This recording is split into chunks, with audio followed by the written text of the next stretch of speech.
কথা বলতেছিলাম, আল্লাহর রাসূলকে আল্লাহ এত ভালোবাসে, মহাব্বত করেন। এমনি জিব্রাইলকে ডাক দিয়ে বলে, জিব্রাইল রে, আমার বন্ধুরে জানায়া দে রে, চিন্তার কোনো কারণ নাই। অনেক নবীকে আমি দোয়া দিয়েছিলাম, যেমন হযরতে ইয়াহইয়া আলাইহিস সালাতু ওয়াস সালাম দোয়া করেছে, আল্লাহ আমাকে তুমি সন্তান দাও। জাকারিয়া দোয়া করেছে, রব্বি হাবলি মিনাস সালিহিন। ইব্রাহিম আলাইহিস সালাম দোয়া করছে, রব্বি হাবলি মিনাস সালিহিন, আল্লাহ আমার নেক সন্তান দান করো। এরকম প্রত্যেক পয়গম্বরকে আমি এক একটা দোয়া দিয়েছি। আর আমার নবীকে আমি এমন একটা দোয়া দিব রে, আল্লাহু আকবার। আমার উম্মতকে আমি ভালোবাসি, মহাব্বত করি আমার নবীকে। আমার নবীর ভালোবাসায়, আমার নবীর মহাব্বতে আমার নবীর উম্মতকে আমি একটা এমন একটা দোয়া দিব। প্রত্যেক নবীকে একটা দোয়া দিয়েছি, একটা দোয়ার পুরস্কার একটা ওই। আর আমার নবী এত ভালোবাসি, এখন এমন একটা দোয়া দিয়া দিব রে, যে দোয়াটা বললে লগে লগে সঙ্গে সঙ্গে 10টা পুরস্কার পেয়ে যাবে। ভাইয়ারা আমার, জিব্রাইল আলাইহিস সালাতু ওয়াস সালামের মাধ্যমে মহান আল্লাহ আয়াত পাঠায়া দিলেন। কোন আয়াত? এই আয়াত, রব্বানা আতিনা ফিদ দুনিয়া হাসানাতাও ওয়া ফিল আখিরাহ হাসানাতাও ওয়া কিনা আযাবান নার।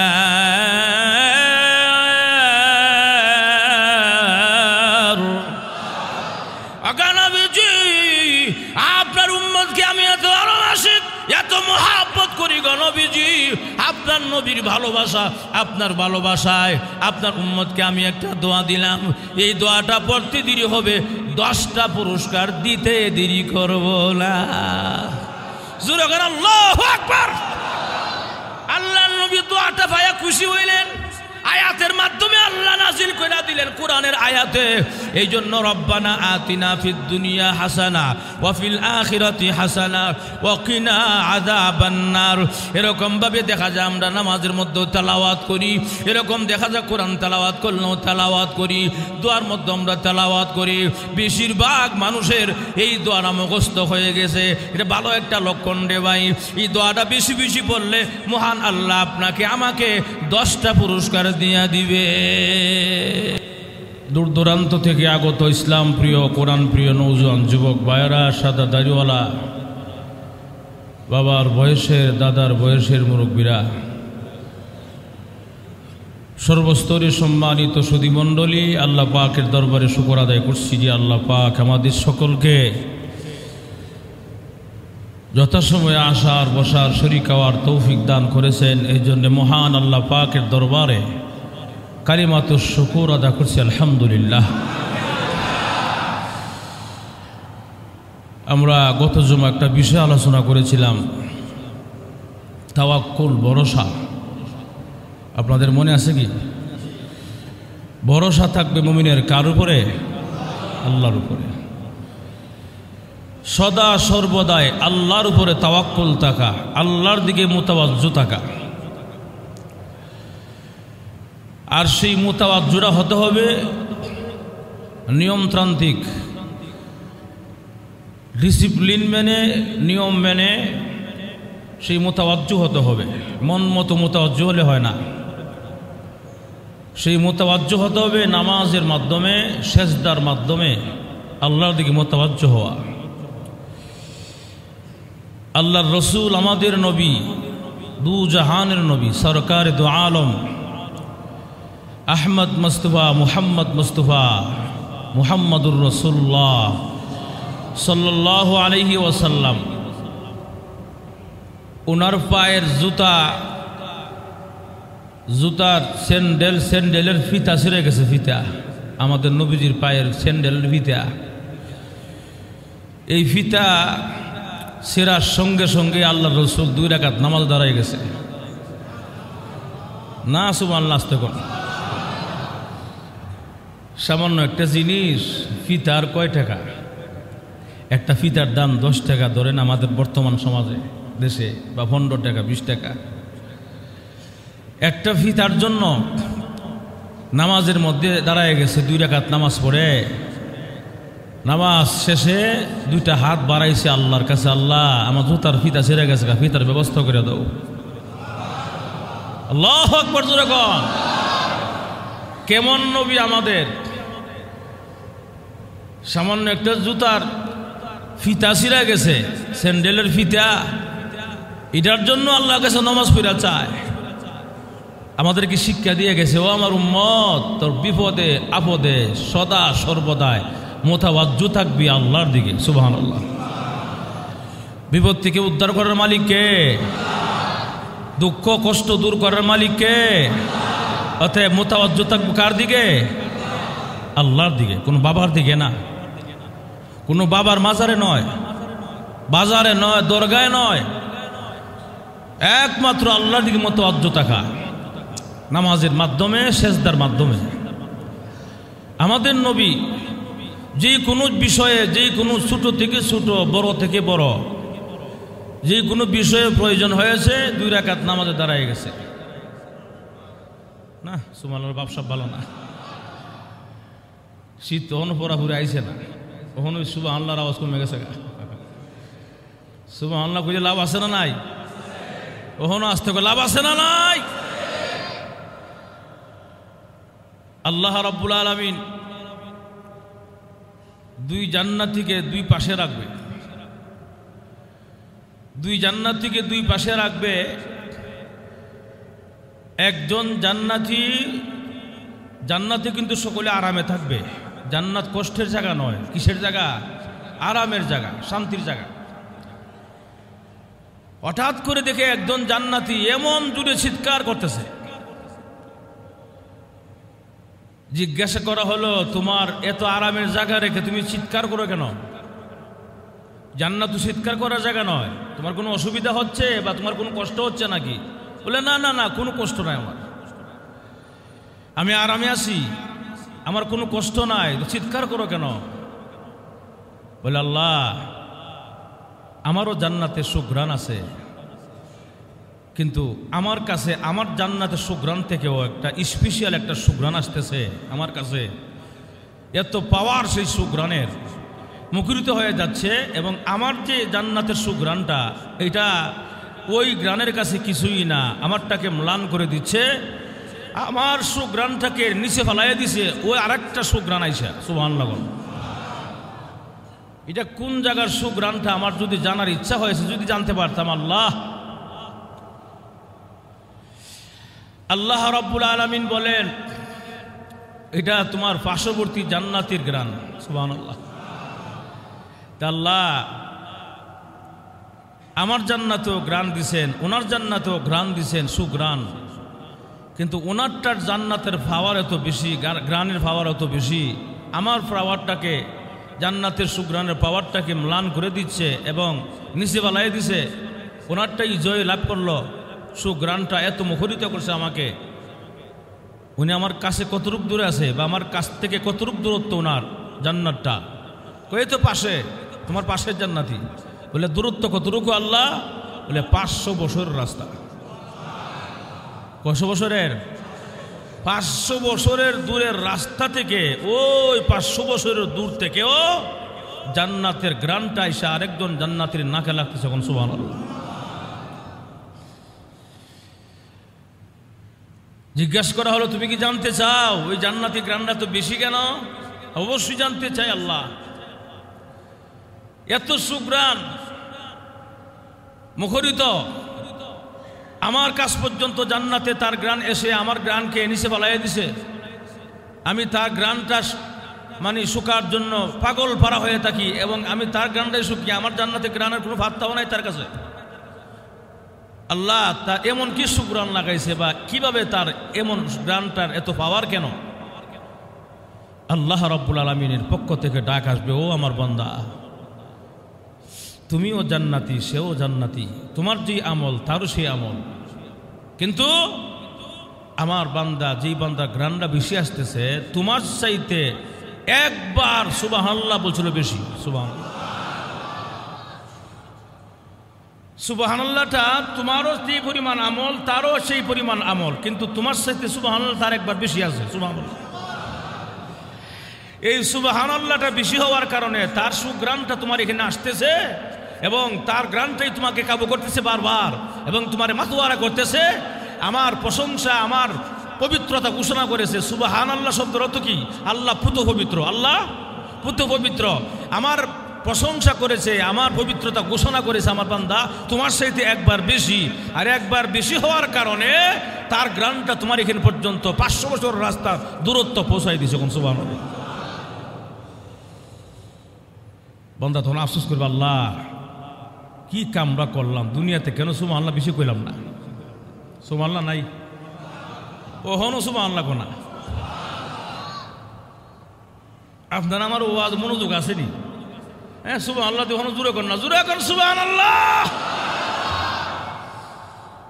সুবহানাল্লাহর ফজিলত একটা কইছি, আরেকটা কইতাম নি। 2 নম্বর ফজিলত হইল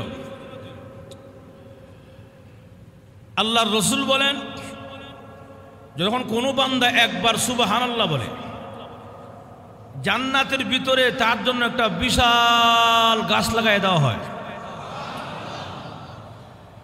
এত সুবিশাল গাছ আল্লাহর রসুল বলেন, হাদিস শরীফে স্পষ্ট বলেন, গাছের ছায়া কত বড় হবে? একটা তেজস্বী গোড়া, একটা নৌজওয়ানি গোড়া যদি 100 বছর পর্যন্ত গাছের ছায়ার নিচে দৌড়ায়, আল্লাহর কসম একবার সুবহানাল্লাহ বলার যে গাছটা গাছের ছায়া শেষ করতে পারবে না। একবার বললে এই পরিমাণ বড় একটা গাছ হয়, 2বার বললে 2টা হবে, 10 বার সুবহানাল্লাহ বললে 10টা গাছ হবে, 100 বার বললে 100টা গাছ হবে। আপনার জান্নাতটা তত বড় হবে। সুবহানাল্লাহ। এই যে কইছেন না একটা গাছ হয়ে গেছে, আবার কোন 2টা হয়েছে, আবার কোন? বিশ্বাস আমাদের আছে না নাই? নবীর কথা কোনোদিন মিথ্যা হতে পারে?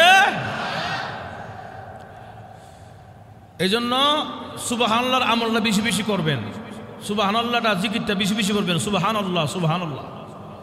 এতে করে আপনার জান্নাতে গাছ বেশি লাগবে, জান্নাত সুসজ্জিত হবে, জান্নাতের আয়তন আরো বেশি বড় হবে। সুবহানাল্লাহ। ওখান থেকে সুবহানাল্লাহ জুড়ে করবেন তো? হ্যাঁ ইনশাআল্লাহ। কোন আল্লাহ তৌফিক দেখ বলে আমিন। আপনারা মনে করেন না যে সুবহানাল্লাহ করলে হুজুরের দাম বেড়ে যাবো গা? আপনারা সুবহানাল্লাহ আলহামদুলিল্লাহ আল্লাহু আকবার করলে বক্তার দাম বেড়ে যাবো গা? যা আছে তাই থাকবে। লাভ কি হুজুর? লাভ হইল আল্লাহ খুশি হয়, শয়তান বেজার হয়, রহমত নাজিল হয়। আমরা কারে খুশি করতে চাই? আল্লাহরে খুশি করতে চাই। শয়তান বেজার করতে চাই। শয়তান সবসময় চাই আপনি আওয়াজটা আসতে দেন, কারণ জোরে দিলে আর গায়ে আগুন লাগে। এই জন্য আমাদের দেশে নাস্তিকরা আল্লাহু আকবার আওয়াজ দিয়া তাদের খুব মাথা ব্যথা। এরা নারায়ে তাকবীর আওয়াজটা সহ্য করতে পারে না। আর যাই কিছু হোক না হোক, হেরা যখন নারায়ে তাকবীর আওয়াজটা দেয় তখন সারা দেশ কাঁপে। তার মানে নারায়ে তাকবীর আওয়াজের মধ্যে ইমানি পাওয়ার আছে, নারায়ে তাকবীর আওয়াজের মধ্যে একটা আলাদা কুদরতি শক্তি আছে, যেই শক্তির কারণে ওই যে সিলেটের গৌর গোবিন্দের বিল্ডিং তছনছ হয়েছিল, যখন ঠিক কিনা আজানের মাধ্যমে। আল্লাহু আকবার। কয়টা বললাম ফজিলত? সুবহানাল্লাহ 2টা। আরেকটা কইতাম নি? সুবহানাল্লাহ ফজিলত ওয়াজ হইতো না আজকে। 2 নম্বর 3 নম্বর ফজিলত হইল একজন প্রতি কবরের পাশে দিয়ে যায়, হঠাৎ করে শুনে যে কোরআন শরীফ তেলাওয়াতের আওয়াজ শোনা যায়। সুবহানাল্লাহ। কবরের মধ্যে থেকেই, কবরের ভিতর থেকে একটা সুরঙ্গ থেকে কোরআন তেলাওয়াতের আওয়াজ জোরে জোরে খুব সুন্দর কণ্ঠে আসতে যখন। সুবহানাল্লাহ। কিসের তেলাওয়াত? আরো জোরে করুন। ইয়াসিন ওয়াল কুরআনিল হাকীম ইন্নাকা লামিনাল মুরসালিন।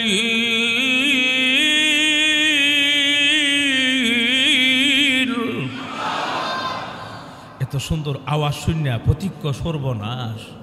জীবনে তো আমি এমন দৃশ্য দেখছি নারী, আজকে কবরের পাশে দিয়ে যাই আর কবর থেকে কোরআন তেলাওয়াত আওয়াজ আসে। এটা জীবনের প্রথম ঘটনা। আজকে এমনি প্রতীকের জবান থেকে অটোমেটিক একটা শব্দ বের হয়ে গেছে, সুবহানাল্লাহ।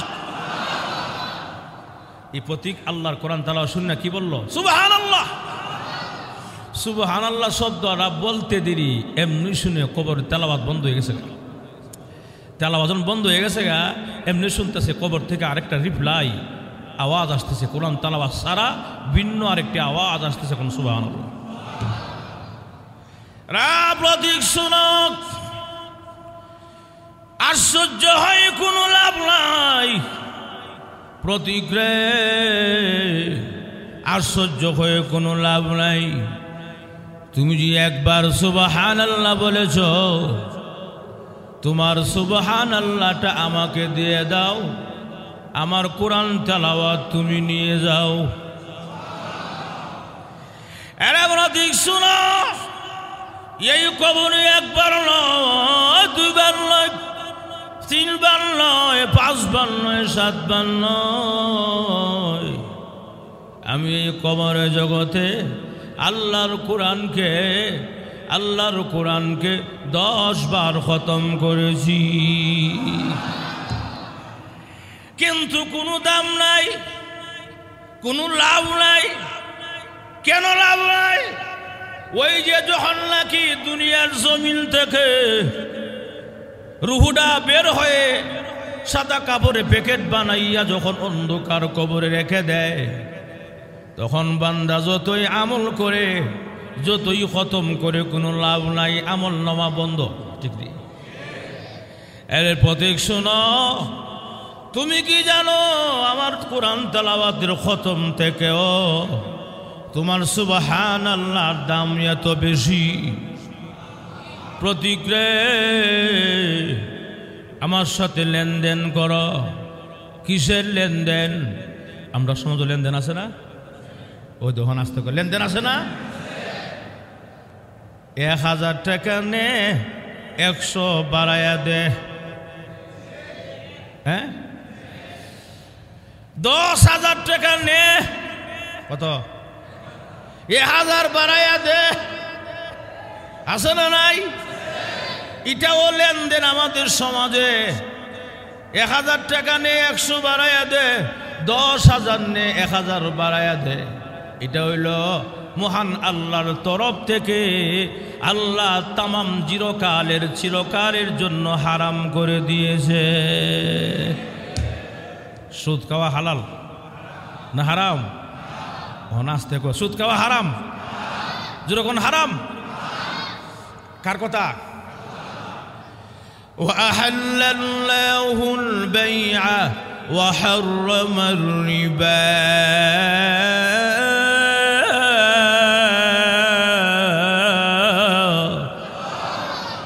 আল্লাহ বলেন তামাম পৃথিবী সব মানুষের জন্য, মুসলমানের জন্য, মুমিন মুসলমানের জন্য আমি আল্লাহ ব্যবসারে হালাল করে দিলাম, সুদকে হারাম করে দিলাম। ব্যবসা হালাল, সুদ হারাম। বলেন ব্যবসা হালাল, সুদ হারাম। আমরা সমাজে এই রোগী কম না বেশি? আসতে কোন কেন? অনেক বেশি, অনেক বেশি। এই সুদের টাকা খাওয়ার পরে বন্দি করলে বন্দি বলো না, কোনো লাভ নাই। আল্লাহর কসম কোনো লাভ নাই। আবার কইছে আল্লাহর কসম কোনো লাভ নাই। সুদের লেনদেন কইরা, সুদের ব্যবসা কইরা, সুদের টাকা দিয়া তুমি তোমার বুড়ি বড় করছো, সুদের টাকা দিয়া, সুদের টাকার খাবার খেয়ে তোমার রক্ত সঞ্চয় করেছ, রক্ত জমা করেছ, সুদের টাকার খাবার খাইয়া শক্তি কামাইছ। এই শক্তি দিয়া, রক্ত দিয়া, বডি দিয়া, মন দিয়া সেজদা করলে আল্লাহর কসম একটা সেজদা কবুল হবে না। যতক্ষণ সুদের লেনদেন না ছাড়বে তার সেজদা, নামাজ, বন্দিগি কবুল হবে। সুদের 70টা গুনাহ। কয়টা? যেরকম কয়টা? 70টা গুনাহ। 70টার মধ্যে সবচেয়ে ছোট্ট গুনাহ হইল আপন মায়ের সঙ্গে জিনা করা।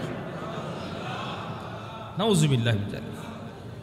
এই কথাটা শোনার পরও কোনো মুমিন মুসলমান, কোনো মানুষ যদি বিবেক থাকে, কাণ্ড থাকে, যে এত ছোট্ট গুনাহ, যেটা ছোট গুনাহটাই এত জঘন্য, বড়টা কত বড়। অতএব এই কথা শোনার পরও যদি কেউ সুদ খায়, বুঝবেন এটা মানুষ না, মানুষ নামের জানোয়ার। বেশি করা হয়ে গেছে গা, বেশি করা হয়ে গেছে গা। মানুষ নামের আমার কথা না তো, আমি কইলাম না আমাকে ধরতেন হুজুর, আমরা জানোয়ার করলেন কেন? আল্লাহ নিজেও কিছু জানোয়ার। আয়াতটা কইলে তেমনি উলাইকা কাল আনআমি বাল হুম আদাল উলাইকা হুমুল গাফিলুন।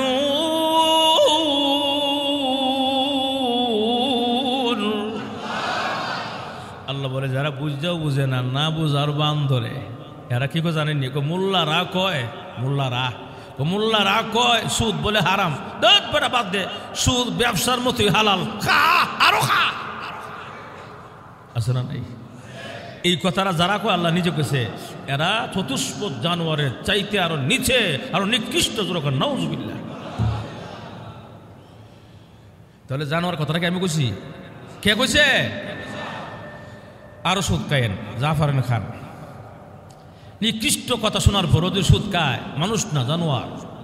কারণ সুদ খাইলেও আল্লাহ রিজিক দিয়ে রাখছে আপনাকে, সুদ না খাইলেও রিজিক আছে। সুদ খাওয়ার মাধ্যমে যে রিজিক, এটা হলো হারাম। আর সুদ ছেড়ে দিয়ে যদি কষ্ট করে গরুর গোস্ত না খাইয়া, ভালো মাছ না খাইয়া সুদ কি খান, এটা হালাল খাবার। তবে হালাল পথে চলতে গেলে কষ্ট আছে, একটু কষ্ট হবে, আর কষ্টটা হবে একমাত্র জান্নাতের আশায়। বলেন ঠিক কিনা? হালাল পথে চলতে গেলে কষ্ট আছে, ইনকাম বেশি একটা হয় না, কিন্তু আল্লাহ বরকত দেয় ঠিকই। কিন্তু ভালো খাবার খাইতে মন চা, খাইতে পারেন না, কারণ খাইতে গেলে যেই দাম তোর বর্তমান বাজার দর, 1000-2000 নিয়ে গেলে ছোট্ট একটা ব্যাগই পড়ে না, এত দাম। এর লেগিয়া হালাল পথে চলতে গেলে কষ্ট আছে। ভালো একটা মাছ দেখে মন চাইছে, আমার বাচ্চারা, আমার এক ছেলেটা বলছিল আব্বু ইলিশ মাছ নিয়ে আইসো, নিতে পারলাম না, মনে একটা ব্যথা, কষ্ট নিয়ে আর গেলেন বাজার থেকে একটা ব্যথা নিয়ে গেলেন। বাচ্চারা, আমি এমন বাবা হইলাম, জি বাবা একটা ইলিশ মাছ খাওয়াইতে পারলাম না, এই যে একটা কষ্ট ব্যথা, আল্লাহ কই আমি পছন্দ করি আমি আল্লাহ। দুনিয়ার তোর সাধারণ সামান্য সময়ের জন্য কষ্ট হইল, তোর জন্য চিরকাল সুখ আছে। চিরকাল কি আছে? সুখ আছে। এই জন্য দুনিয়ার জীবনে কষ্ট হইল, লাভ আছে। আল্লাহ তাআলার হালাল খাবার খেয়ে যদি আমরা ইবাদত করি, কবুল হবে। হারাম খাওয়ার পরে, সুদ খাওয়ার পরে, লেনদেন করার পরে সেজদা করতে করতে কপালও দাগ পড়ছে, আল্লাহর কসম একটা সেজদা কবুল হয়েছে না। হাজি সাহেব হয়েছে, হাজি সাহেব ওই ওষুধ খায় নাই, হাজি সাহেব ওই ওষুধ খায়, নামাজি ওই ওষুধ খায়, এরপরে 5 ওয়াক্তের মুসল্লি ওষুধ খায় না। হাজি সাহেব হইতে পারে, কিন্তু তার হজ কবুল হয় নাই কেন? হারাম খাবারে, হারাম ইনকাম সোর্সের টাকা দিয়ে হজ করছে, তার হজ কখনো কবুল হবে না। যাক, লম্বা হইতেছে গা। এখন ওই প্রতীক বলতেছিলেন, তোমার একবার সুবহানাল্লাহ আমাকে দিয়ে দাও, আর আমার কোরআন খতম সব তুমি নিয়ে যাও গা। সুবহানাল্লাহ কর। কেন রে প্রতীক জানোস না? বলি এই পৃথিবী ছেড়ে যখন বিদায় হয়ে যা, দুনিয়ার পৃথিবী ছেড়ে যখন নাকি চলে আসে, অন্ধকার কবরে যতই তুমি নামাজ পড়ো, তেলাওয়াত করো, জিকির করো, কোনো আমল নামায় তোমার নেকি হবে না। কেন? নেকি তোমার বন্ধ হয়ে গেছে। নেকি তোমার চালু ছিল কতক্ষণ? রুহুটা ছিল যতক্ষণ নেকি তোমার চালু ছিল। অতএব অরে প্রতীক, তোর সুবহানাল্লাহটা আমাকে দিয়ে দে, জোরে কোন সুবহানাল্লাহ। এই দুনিয়াতে একবার সুবহানাল্লাহ বললে এত লাভ হয়, বিশাল বড় গাছ হয়। একবার সুবহানাল্লাহ বললে এত দাম, এত ফজিলত। জান্নাতে 500 বছরের রাস্তার দূরত্ব পর্যন্ত আপনার জান্নাতের গ্রানটা পৌঁছে যায়। এখানেই শেষ নয়, আল্লাহর রাসূল আরো বলেছেন, একবার যদি কেউ ইয়াকিন এবং বিশ্বাসের সাথে যদি মন থেকে যদি সুবহানাল্লাহ শব্দটা উচ্চারণ করে ছেড়ে দেয়, আসমান এবং জমিনে যত ফাঁকা জায়গা আছে সব ফাঁকা জায়গাগুলো আল্লাহ নেকের দ্বারা ভরপুর করে দেয়। ফজিলত 4টে কইলিছি, সময় গেছে আমার। এখন আসুন ভাইয়ার আমার, আল্লাহ পাক আমার তেলাওয়াতকৃত আয়াতে কি বলেন? আমরা পরিচিত আয়াত, রব্বানা আতিনা ফিদ দুনিয়া হাসানা ওয়া ফিল আখিরাতি হাসানাতাও ওয়া কিনা। এটা একবার বাংলা আয়াতের মতো, দেশি আয়াত, দেশি। দিশি আয়াত বুঝেন না আপনারা? একবার হজে গেছে, কয় হজেতে গেলাম, সবই পড়লো আরবি, শুধু সূরা ফাতিহাটা বাংলা পড়লো। কথা বোঝেন নাই? সবই পড়লো আরবি, সূরা ফাতিহাটা কি পড়লো? বাংলা পড়লো। অথচ সূরা ফাতিহা কিন্তু বাংলা পড়ে নাই, আরবি পড়ছে। হ্যাঁ, আমরা দেশে যখন নামাজ পড়ে প্রত্যেক মসজিদের ইমাম সূরা ফাতিহা পড়ে না? এর মুখস্থ হয়ে গেছে গা। এই জন্য এই লোকটা মনে করে যে সূরা ফাতিহা বুঝি বাংলা বই, তার তো মুখস্থ হয়ে গেছে সূরা ফাতিহা। সে নিজেও জানে, শুনতে শুনতে শুনতে শুনতে তার মুখস্থ হয়ে গেছে, শুনতে শুনতে তার আয়াতটা এসে গেছে। এখন মনে করে যে সূরা ফাতিহা বুঝি বাংলা বই, দেয়া আসলে বাংলা না, এটাও আরবি বই, কিন্তু শুনতে শুনতে মনে করে যে বাংলা, দেশি আয়াত, দেশি কথা। এর লেগে আমি বললাম, আমি যে আয়াত পড়ছি আজকে, এই আয়াতটাও দেশি আয়াতের মতো। বলে আমরা সুপরিচিত, আমরা দোয়া পড়াইলেও এই আয়াত পড়ি, নামাজের পরেও আমরা কি এই আয়াতটা দোয়া হিসেবে ব্যবহার করি, যখন ঠিক না? এই আয়াতে আল্লাহ কি বলেন? রব্বানা আতিনা ফিদ দুনিয়া হাসানাহ ওয়া ফিল আখিরাতি হাসানাহ ওয়া কিনা আযাবান নার। আল্লাহ বলেন, শিখাই দিছে দোয়া আমাদেরকে। রব্বানা আতিনা, হে আমাদের রব, আতিনা আমাকে দিয়ে দাও, ফিদ দুনিয়া হাসানা, দুনিয়ার কল্যাণ কাজ, অর্থাৎ দুনিয়াতে আমাকে মঙ্গল দান করো, বালাই দান করো, ওয়া ফিল আখিরাতি হাসানা, আমাকে আখিরাতেও তুমি কল্যাণ দান করো। সুবহানাল্লাহ, কত গুরুত্বপূর্ণ একটা দোয়া আল্লাহ শিখাই দিছে। আল্লাহ কয় তুমি দুনিয়ার লাগেও দোয়া করো, আখিরাতের লাগেও দোয়া করো। রব্বানা আতিনা ফিদ দুনিয়া হাসানা, আল্লাহ আমাকে তুমি কি করো? দুনিয়ার জীবনেও বালাই দান করো, কল্যাণ দান করো, আখিরাতের জীবনেও আমাকে বালাই দান করো, কল্যাণ দান করো। এরপর ইনশাআল্লাহ কি কয়? ওয়াকিনা আযাবান নার।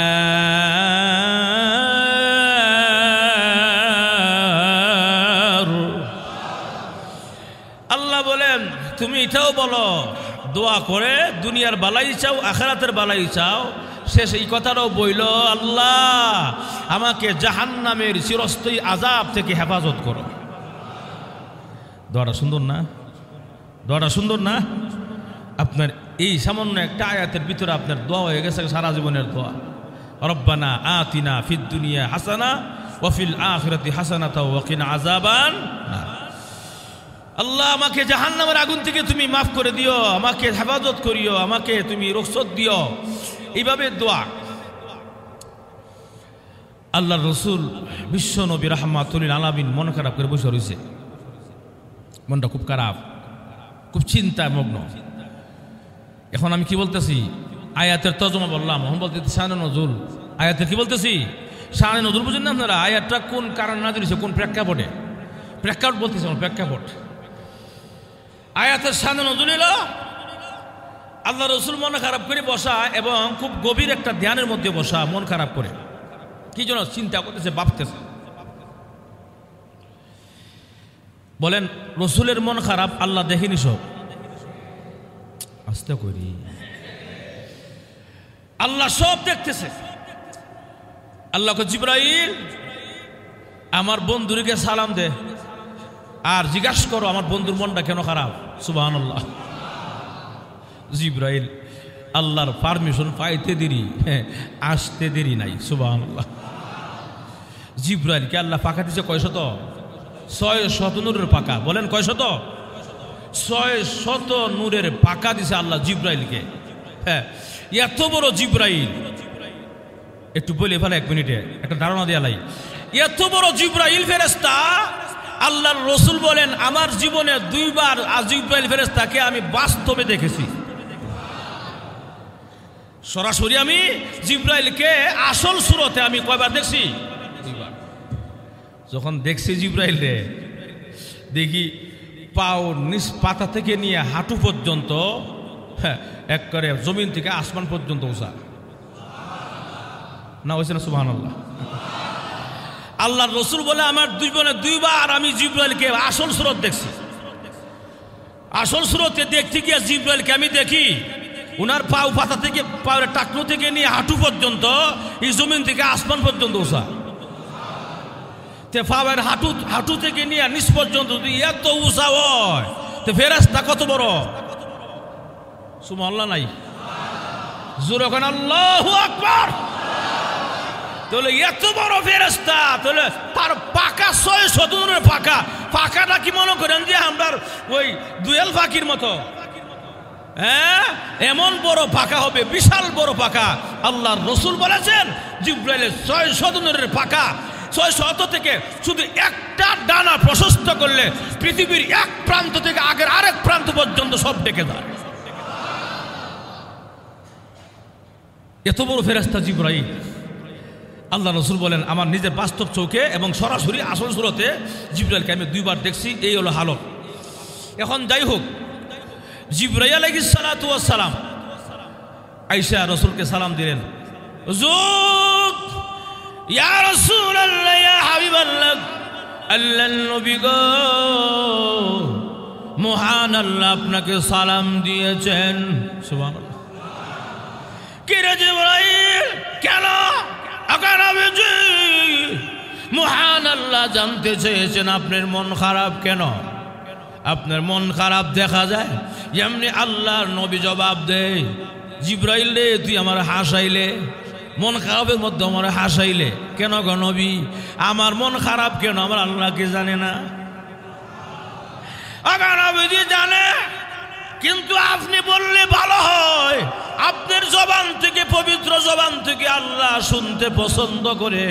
এমনি আল্লাহ রাব্বুল আলামিনের এই কথার উত্তরে জিবরাইলের জবাবে আল্লাহ রাসূল বলেন, জিবরাইল রে, হযরত আদম আলাইহিস সালাতু ওয়াস সালামকে আল্লাহ একটা দোয়া দিবেন, একটা দোয়া দিলেন, যেই দোয়ার মাধ্যমে মহান আল্লাহ রাব্বুল আলামিন তার জিন্দেগীর অপরাধগুলো আল্লাহ মাফ করে দিলেন। সুবহানাল্লাহ। আদম আলাইহিস সালাতু ওয়াস সালামকে একটা স্পেশাল দোয়া দিয়েছে আল্লাহ, যে দোয়াটার মাধ্যমে আল্লাহ তার অপরাধ মাফ করে দিয়েছেন, ভুল ত্রুটি মাফ করে দিয়েছেন। ওই যে গন্ধম গাছের কাছে যায়ও না বলছিল, তারপরে গিয়েছে আবার ফল টান দিয়ে খায় বাড়াইছে, কথা বলা। এটাও আল্লাহর ইশারা। নবীরা কোনোদিন ভুল করে না, যদি ভুল হয় এটা আল্লাহর ইশারায় হয়। কেন হয়? উম্মতকে শিক্ষা দেওয়ার জন্য। এই জন্য আমরা আহলে সুন্নাত ওয়াল জামাতের আকীদা বিশ্বাস হইল নবীরা বেগুনাহ মাসুম, নবীরা কোনোদিন গুনাহগার হতে পারে না। এই যে গন্ধম গাছের কাছে গেছে, নিকটে গেছে, এটা নিজের ইচ্ছা না, এটাও আল্লাহর ইশারা। আরো জোরে কর। যাই হোক ভাইয়ার আমার, ওদিকে আমি যাব না। কিন্তু ফল খায়া উনি তো আশ্চর্য হয়ে গেলেন, ওনার জান্নাতের জামা কাপড় খুলে গেছে অটোমেটিক। যখন ফলটা খাইছে জান্নাতের জামা কাপড় অটোমেটিক খুলে গেছে, গায়ে থেকে গায়ে খালি হয়ে গেল, পায়খানার হাজত হয়ে গেছে। জান্নাতে পায়খানাও নাই, প্রস্রাবও নাই, জান্নাতের ভিতরে কোনো এরকমভাবে খারাপ জিনিস নাই, দুর্গন্ধমুক্ত জিনিস নাই, জান্নাতে প্রস্রাব পায়খানা কিছুই নাই। যেই মাত্র টান দিয়া ফল খেয়ে ফেলেছে, এমনি পায়খানার হাজত হয়েছে, চাপ দিয়েছে। পায়খানা কেমনে করবে? পায়খানা যদি করণ লাগে আদম জান্নাতের ভিতরে না, তাড়াতাড়ি জান্নাত থেকে বের হয়ে দুনিয়া গিয়া বাথরুমে যাও। জোরে কোন ঠিক না? মহান আল্লাহ এত বড় একটা, যেইভাবেই হোক না কেন, এই একটা অপরাধ মহান আল্লাহ রাব্বুল আলামিন তারে মাফ করার জন্য স্পেশাল দোয়া দিলেন। ربنا ظلمنا أنفسنا وإن لم تغفر لنا وترحمنا لنكونن من الخاسرين الله أكبر ربنا ظلمنا হে আমাদের প্রতিপালক ও আমার রব, জলামনা আমি জুলুম করেছি, অন্যায় করেছি। জলামনা আনফুসানা আমার নিজের নফসের প্রতি আমি জুলুম করে বানাইছি, আমি অনিচ্ছায় হয়ে গেছে আল্লাহ, বুঝতে পারি নাই। এই জন্য রব্বানা জলামনা আনফুসানা আমার নিজের প্রতি আমি জুলুম করে বানাইছি, অন্যায় করে বানাইছি। রব্বানা জলামনা আনফুসানা ওয়া ইল্লাম তাগফির লানা, আয় আল্লাহ যদি আপনি আমাকে মাফ না করেন, ক্ষমা না করেন, ওয়া তারহামনা যদি আপনি আমাদের দয়া না করেন, মায়া না করেন, কুনান্না মিনাল খাসিরিন, তাহলে আমি কিন্তু জাহান্নামী হয়ে যাব, আমি ক্ষতিগ্রস্তদের অন্তর্ভুক্ত হয়ে যাব। এত সুন্দর একটা দোয়া আদম আলাইহিস সালাতু ওয়াস সালামকে আল্লাহ শিখায়া দিলেন, জিবরাইল আমি এই কথাটা এখন চিন্তা করতেছিলাম মনে মনে, আদম আলাইহিস সালামকে আল্লাহ একটি স্পেশাল দোয়া শিখায়া দিলেন, রব্বানা যালামনা, এই দোয়া আমার উম্মতরে আল্লাহ এখনো কিছুই দিছে না। সুবহানাল্লাহ, আমার উম্মতকে আল্লাহ কিছুই দেয় নাই, এমন একটা দোয়া, স্পেশাল দোয়া দিব, যে এই দোয়াটা বললে আমার উম্মত অল্প সময়ের ভিতরে আল্লাহর কাছ থেকে মাপ চাওয়া নিতে পারে। এমন কোন দোয়া তো আমি পাই নাই। এমনি আল্লাহ রাব্বুল আলামিন জিবরাইলের মাধ্যমে জানায়া দিলেন, জিবরাইল রে আমার বন্ধুরে জানায়া দে রে, আগের প্রত্যেক নবীকে আমি এক একটা দোয়া দিয়েছিলাম, একটা দোয়ার পুরস্কার একটা ওই দিয়েছি, দুইটা দেই নাই। আমার বন্ধুর একবার যদি একটা দোয়া দিব, স্পেশাল দোয়া দিব, যেই দোয়াটা একবার পড়লে 10টা পুরস্কার আছে। আমার নবীর আল্লাহ কি পরিমাণ ভালোবাসে। নওজোয়ান যুবক ভাই, আমরা কি পরিমাণ মহব্বত করি। রাসূলের মহব্বত আর ভালোবাসায় দাড়ি লাগাইতে পারলাম না, এখনো পর্যন্ত আমার মুখের মধ্যে দাড়ি লাগলো না। গতকালকে না এর আগের দিন একটা ভিডিও ক্লিপ দেখলাম, ভিডিও ক্লিপে দেখলাম স্ত্রী বলতে দাড়ি ফালাইয়া দাও, রাজি হয়ে গেছে। এই লম্বা লম্বা দাড়ি নিজের স্ত্রী নিজের হাত দিয়া স্বামীর দাড়ি কাটতেছে। বলেন তো এটা কি মানুষ না জানোয়ার? এত সুন্দর দাড়ি ছিল, যেই মাত্র স্ত্রী বলেছে দাড়ি ফালাইয়া দাও, বলে আমি বাইরে যেতে পারবো না, নিজের হাতে মেশিন নিয়া, ওই যে চুল কাটার মেশিন নিয়ে দাড়ি কাটতেছে। আহারে কিসের মহব্বত তোমার, তোমার তো স্ত্রী মহব্বতটাই তোমার ভিতরে বেশি দেখা যায়। আল্লাহর রাসূলের কলিজার মধ্যে খুন লাগাইলে এটা নিমক হারাম, তোর কিচ্ছু মায়া লাগে না, দয়া লাগে না, কিন্তু রাসূলের ভালোবাসা তোর ভিতরে মোটেও নাই। তোর ভিতরে দেখা যায় তোর বউর মহব্বত আর ভালোবাসা না। দুনিয়ার সব কিছু চাইতে আমাকে আপনাকে আল্লাহর রাসূলের ভালোবাসা ভিতরে থাকতে হবে। আল্লাহর রাসূলের ভালোবাসা যদি জীবন দিতে হয়, আমরা জীবন দিতেও রাজি আছি না নাই? ভাইয়ের আমার এখন আসুন, যে কথা বলতেছিলাম, আল্লাহর রাসূলকে আল্লাহ এত ভালোবাসে, মহব্বত করেন। এমনি জিবরাইলকে ডাকতে বলে, জিবরাইল রে আমার বন্ধুরে জানায়া দে রে, চিন্তার কোনো কারণ নাই। অনেক নবীকে আমি দোয়া দিয়েছিলাম, যেমন হযরতে ইয়াহইয়া আলাইহিস সালাতু ওয়াস সালাম দোয়া করেছে, আল্লাহ আমাকে তুমি সন্তান দাও। জাকারিয়া দোয়া করেছে, রব্বি হাবলি মিনাস সালিহিন। ইব্রাহিম আলাইহিস সালাম দোয়া করছে, রব্বি হাবলি মিনাস সালিহিন, আল্লাহ আমার নেক সন্তান দান করো। এরকম প্রত্যেক পয়গম্বরকে আমি এক একটা দোয়া দিয়েছি, আর আমার নবীকে আমি এমন একটা দোয়া দিব রে, আল্লাহু আকবার। আমার উম্মতকে আমি ভালোবাসি, মহব্বত করি আমার নবীকে, আমার নবীর ভালোবাসায়, আমার নবীর মহব্বতে আমার নবীর উম্মতকে আমি একটা এমন একটা দোয়া দিব। প্রত্যেক নবীকে একটা দোয়া দিয়েছি, একটা দোয়ার পুরস্কার একটা ওই। আর আমার নবীর এত ভালোবাসি, এখন এমন একটা দোয়া দিয়া দিব রে, যে দোয়াটা বললে লগে লগে সঙ্গে সঙ্গে 10টা পুরস্কার পেয়ে যাবে। জিবরাইল আলাইহিস সালাতু ওয়াস সালামের মাধ্যমে মহান আল্লাহ আয়াত পাঠায়া দিলেন। কোন আয়াত? এই আয়াত, রব্বানা আতিনা ফিদ দুনিয়া হাসানাতাও ওয়া ফিল আখিরা হাসানাতাও ওয়া কিনা আযাবান নার।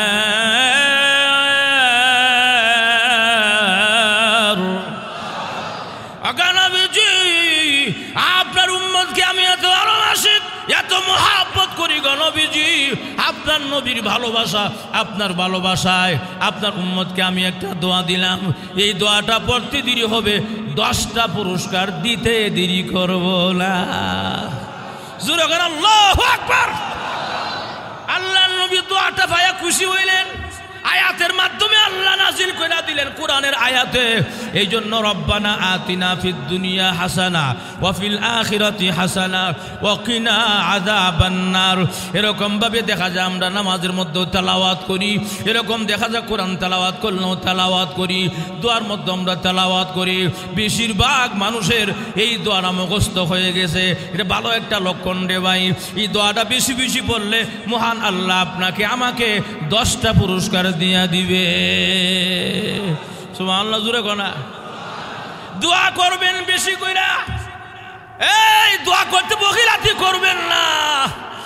আমাদের সমাজে কিছু লোক আছে দোয়া করলে দেখা যায় গাফলতি চলে আসে, দোয়া করতে মন চায় না। বেশি বেশি করে মন খুলে আল্লাহর কাছে দোয়া করেন, আল্লাহর কাছে দোয়া করেন তাহাজ্জুদের নামাজে।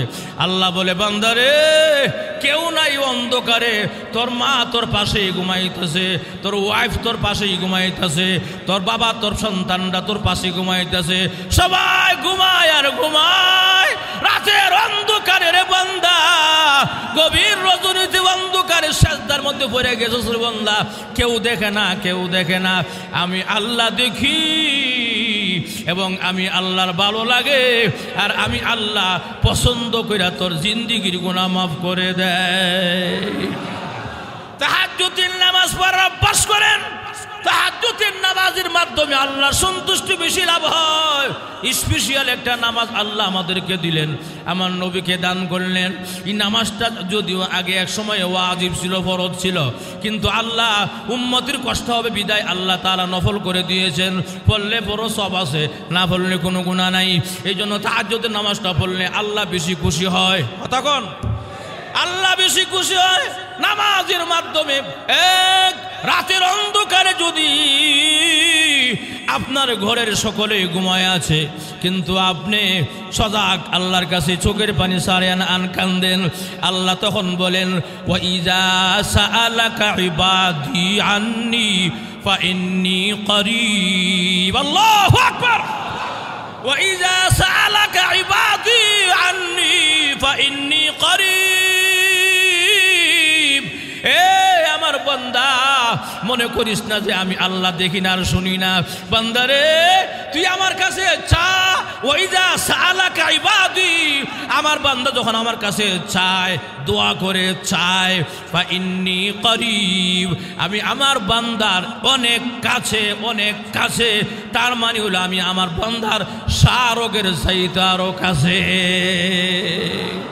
রাত্রে গুনগুন শুনে তুই কান্দস রে বান্দা, ফুফাই ফুফাইয়া কান্দস রে বান্দা, কেউ শুনে না, আমি আল্লাহ শুনি। এই জন্য আল্লাহর রসুল বলেছেন, আমার তেলাওয়াত কিন্তু হাদিসে আল্লাহর রসুল বলেছেন আদ-দুআউ মাখুল ইবাদা, দোয়া হলো ইবাদতের মগজ। বেশি পরিমাণে আল্লাহর কাছে দোয়া করেন। দোয়ার মাধ্যমে মিয়া ভালো করে শুনেন, একটা কথা বইলা যাই, ভালো করে শুনেন। মানুষের তকদির লেখা আছে আসমানে। কথা কোন? তকদির লেখা আছে। কে কোন জায়গায় মরণ হবে, কার কোন জায়গায় কি হবে, কোন জায়গা কোন ঘটনা ঘটবে, কোন জায়গায় অ্যাক্সিডেন্ট হবে, কোন জায়গা কি হবে, সবার তকদির লেখা আছে। ওই যে বোর্ডের মধ্যে লেখা আছে, আল্লাহ সবার লেখা আছে কার হায়াত কত বছর হবে। কিন্তু ভাইয়ারা আমার, এই হায়াত কোনো পরিবর্তনের কোনো ব্যবস্থা নাই, কোনো সুযোগ নাই। কিন্তু আল্লাহর রসুল বলেছেন দোয়ার মাধ্যমেও হায়াতটাকে বাড়ায়া নেওয়া যায়। দোয়া এমন এক জিনিস, দোয়ার মাধ্যমে যদিও আপনার হায়াতটা ছিল 60 বছর, কিন্তু আপনি দোয়া করার কারণে আল্লাহ আপনার হায়াত বাড়াইছে 100 বছর। কথা বলা। কিন্তু ভাইয়ার আমার এটা দোয়া ছাড়া সম্ভব নয়। এই জন্য আল্লাহর রাসূল বলেছেন আদ-দুআউ মাখুল ইবাদা, দোয়া ইবাদতের মগজ। এটাই শেষ নয়, দোয়ার মাধ্যমে আল্লাহর কাছে পৌঁছায়া দেওয়া হয় বন্দিগি, দোয়ার মাধ্যমে আল্লাহর কাছে সাহায্য চাওয়া হয়। এই জন্য ভাইয়ারা আমার, আমরা বেশি পরিমাণে আল্লাহর কাছে দোয়া করব। দোয়ার মতো অবহেলা করা যাবে না। একটু 2 মিনিট আর 5 মিনিট দূরে হইব দিকা দেখা যায় হাতটা ওই উড়ায় না। আসেনি মিয়া, তোমার এতই ক্লান্ত লাগে দোয়ার সময় 5 মিনিট আর 3 মিনিটে হাতটা উড়ে রাখতে পারো না। তোমার হাতের মধ্যে আল্লাহ কোন রূপ দিব বলা যায় না। যদিও অনেকে বলবেন হুজুর হাত উড়াইয়া দোয়া করলেও শুনে, না করলেও শুনে, কিন্তু রসুল হাত উড়াইয়াও দোয়া করেছেন। কথা কোনা। এখানে যদি আপনার 100 জন মুসল্লি মনে করেন 1000 মুসল্লি নিচে হয়, 1000 মুসল্লির মধ্যে মনে করেন যে 900 আপনার কি বলে 995 জন হাত উড়াইয়ে দোয়া করে, 5 জন হাত উড়াইছে না, এরা সবাই কি বলবে? কথা কোনা। বলবে বেয়াদব। কথা কোনা। কারণ এই 995 জনই কি হাত উড়াইছে, বাকি 5 জন হাত উড়াইছে না, বলবে হেরা বেয়াদব। কথা কোন ঠিক কিনা? অতএব সকল মুসল্লি হাত উড়ায়, আর তুমি আর আমি 1 জন আর 2 জন হাত উড়াইলা না, এতে কি বুঝাইলা? আমার গর্ব অহংকার বেশি, আমি হাত ওড়িন লাগতো না, আমি হাত না উড়াইলে চলবো। আমি আমার দোয়া না হইলে চলবো, কথা কোনা এটা দোয়ার লগে মস্কারি করলাই, আল্লাহর লগে মস্কারি করলা, যখন ঠিক না এই সমস্ত অবহেলা করা যাবে না, এই সমস্ত অবহেলা করা যাবে না, সাবধান। যদি করেন আল্লাহ কোন সময় হাতে রূপ দিয়ে দিবে বলা যায় না। কারণ দোয়া এমন এক জিনিস, এটা আমার জন্য না আপনার জন্য নয়, সকলের জন্য দোয়া হয়, কথা কোন। আর 10 জন থাকলে 100 জন থাকলে এখানে আল্লাহ পাক একজনকে ওলি বানায়া দোয়া কবুল করে। এই জন্যে অবহেলা করা যাবে না। মানে অনেকে দোয়া হাত ওঠে না কেন, তার বিভিন্ন অহংকারের কারণে। অহংকারী, আমার ভিতরে অহংকার বেশি, আমি হাত উঠাইলে আমার কেমন লাগে, হাত উঠাবো না, কথা কোন আছে না নাই। আল্লাহর সাথে অহংকারী চলে না। যারা অহংকার হচ্ছে, যারা অহংকার করছে, অহংকারী হয়েছে জিন্দিগিতে, তাদের পতন হয়েছে, যখন ঠিক কিনা, পতন হয়েছে কিনা। আমরা দেশে জালেম স্বৈরাচার ছিল, অহংকারী করে তাকাব্বুরি করে 16টা বছর পর্যন্ত মানুষকে কষ্ট দিয়েছে। আজকে আল্লাহ পাক তার অহংকারে পতন করাইছে, যখন ঠিক কিনা। অতএব শিক্ষা নেওয়ার দরকার, যে কোনো অহংকারী হোক, দর বেলা অহংকারী, সালামের বেলা অহংকারী, সালাম দিলে অহংকারী ভাব নেয়, আবার দেখা যায় সালাম দিলেও নেয় না, আবার সালাম দিতেও চায় না, এবং হাত তুলতে চায় না। বিভিন্ন রকমের যে আচার ব্যবহার বাচন ভঙ্গি, এতে করে বোঝা আপনার অহংকারী। অহংকারীকে আল্লাহ পছন্দ করে, মানুষ পছন্দ করে। অতএব সতর্ক হওয়া উচিত, অহংকার বাদ দেওয়া উচিত। আমার চাল চলন যেন কেউ বুঝতে না পারে যে আমি অহংকারী করি। আমার চাল চলতে সাথে সাথে চাল চলন যেন ঠিক কিনা। অহংকারী বাপ নিয়ে চলার বাপ, অনেকের বাপ সাপ দেখলে মনে হয় যে কত ফোরে চলে গেছে গা। অহংকারী এত বাপ কেন? হ্যাঁ, মাটির তৈরি মানুষ বেটা তুই, কথা কোনা মাটির তৈরি মানুষ, সামান্য নাফাক একটা পুরা থেকে তোর তৈরি হয়েছে বেটা, তো অহংকারী করস কেমনি বেটা? অহংকারের চাদরটা মানুষের নয়, আল্লাহ বল অহংকারী চাদরটা একমাত্র আমার। তাকাব্বুরি করবে, নিজেকে ফুটাইবে, নিজেকে বড় মনে করবে, আল্লাহ নিচে একদম দশাই দিবে, যখন ঠিক কিনা। যে কেউই করুক না কেন, যে কেউ করুক অহংকারে তাকাব্বুরি, সব বরবাদ, যখন ঠিক কিনা। আল্লাহ রাসূল বলেছেন, মান তাওয়াযা লিল্লাহি রাফাআহুল্লাহ ওয়া মান তাকাব্বারা ওয়াজহুল্লাহ। যে নিজে আল্লাহর জন্য বিনয়ী হয়, নম্র হয়, আল্লাহ তার সম্মান বাড়ায় দেয়। আর তুমি নিজের কাছে নিজেকে ফুটাই ফুটাই মানুষের কাছে বড় মনে করবা, আল্লাহ তোমার নিচে নামাই দিব। এটা কোরআন এবং হাদিসের কথা, আমার বানানো কথা নয়, যখন ঠিক কিনা। এই জন্য আল্লাহ পাক আমাদের সকলকে অহংকার মুক্ত জীবন গড়ার তৌফিক দান করুন। আল্লাহ পাক আমাদের সকলকে যেন সদা সর্বদা জিকিরের মাধ্যমে, আল্লাহ তাআলার কাছে দোয়ার মাধ্যমে যেন আল্লাহ তাআলার কাছে বন্দিকে পৌঁছাইতে পারি, তকদিরে পরিবর্তন করতে পারি। আল্লাহ পাক তৌফিক দান করুক, জোরে বলি আমিন। আর জোরে বলি আমিন। আতলামান এলান শুনি আমরা। আত্তাকওয়া মহিলা মাদ্রাসা।